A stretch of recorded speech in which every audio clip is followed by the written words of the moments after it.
薩瓦迪卡，大家好啊！又係我南佛社裴師傅。今集同大家講嘅就係喺泰國做任何生意，你都會見到喺鋪頭供奉住一尊招財女神。好啦，依家就同大家分享下招財女神嘅由來。喺好耐時期，印度有一條村莊叫薩瓦比，其中有個小家庭，就一對夫妻生咗個女，老豆係一個婆羅門教嘅修行者，精通一啲小法術，而佢個女叫欖素帕瓦蒂。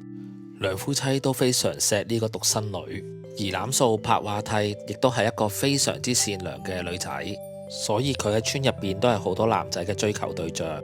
佢由細到大跟住佢老豆學咗唔少嘅法術，而佢老豆都成日喺條村度幫啲村民解決好多疑難雜症，喺當地係一個好有名嘅法師，啲村民都非常之尊敬佢。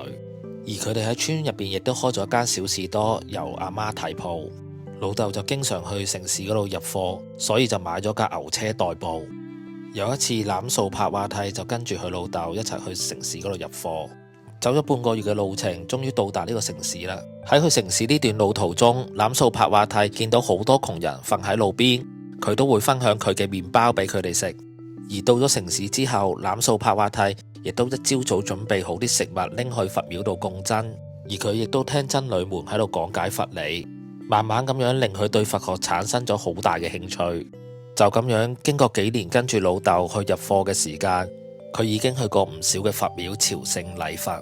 有一次佢老豆帶到佢去一個古城叫毗羅嘅城市，喺嗰度住宿咗一晚之後，欖素帕瓦蒂依舊係好早起身咁樣去買食物，走到去附近一間佛廟供僧。聽完佛理之後，有一位僧侶叫欖素帕瓦蒂去到佢面前，呢位僧侶就同佢講：你慧根唔錯，相信日後必定會有作為。之後就幫佢念經祝福。欖素帕瓦蒂隨即咁樣跪咗喺度接受呢位僧侶嘅祝福，而呢位僧侶竟然就係我哋而家經常拜嘅散格齋善加財佛嘅化身。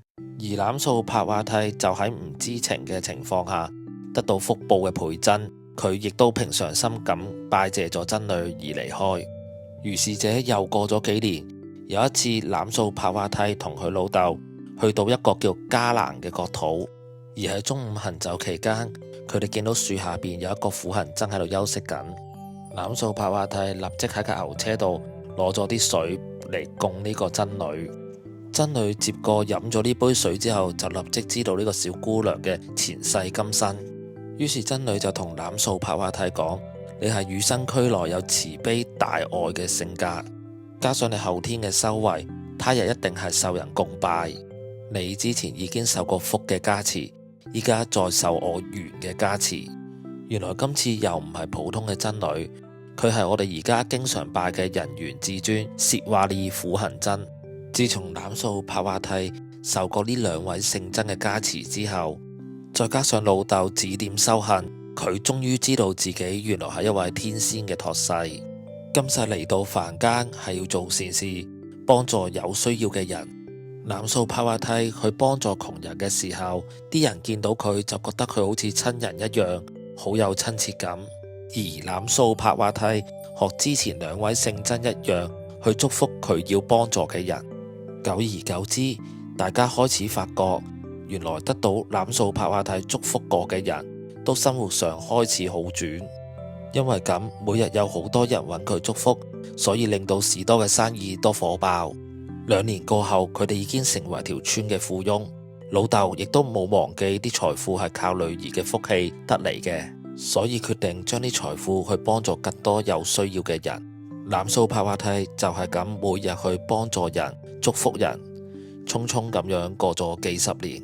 年華老去嘅佢決定終身不嫁，去照顧年老嘅老豆阿媽，同埋幫助啲貧苦大眾。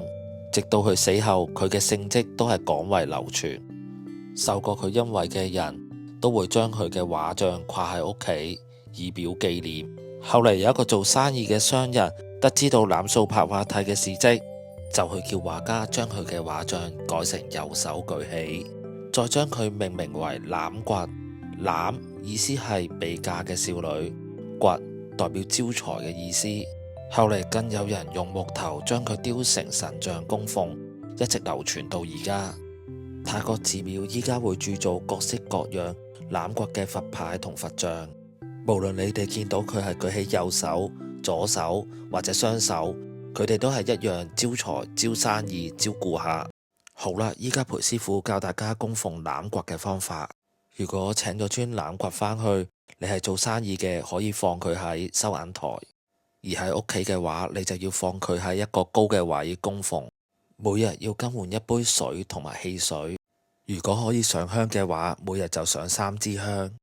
初一十五就要供奉一啲化妝品同埋香水，而最重要嘅就係一定要放一塊鏡俾欖骨。